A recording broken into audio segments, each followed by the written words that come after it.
ভাই এটার ক্ষতিপূরণ আমি হইলাম একজন ড্রাইভার মানুষ। হার্ড ব্রেক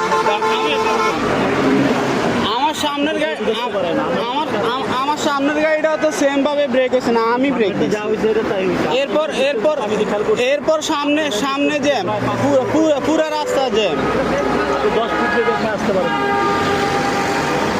পুরো রাস্তা জ্যাম। এখন ভাই আমি তো আমার চাকরি বাঁচাইতে হইব। আপনি ব্রেক মারছেন, আমি আপনাকে বলি এনে তো সামনে রাস্তা জ্যাম, রাস্তা জ্যাম, সামনের গাড়ি ব্রেক দিছে, আমি ব্রেক দিছি, আপনার ব্রেক কভার হয় নাই। এখন এটা এটা এটা এটা এটা কার দোষ?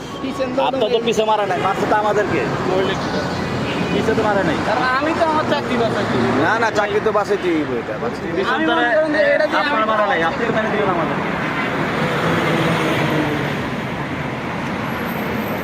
এখন ভাই সামনের গাড়ি সেম ভাবে ব্রেক দিচ্ছে, আমি সেম ভাবে ব্রেক দিচ্ছি, আপনার গাড়ি ব্রেক পায় নাই।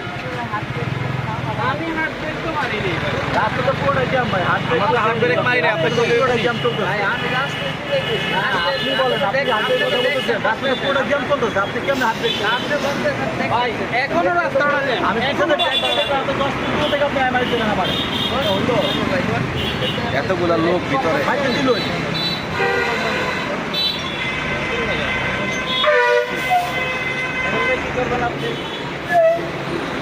আমি আমার মাজন রে এটা পাঠাইতেছি।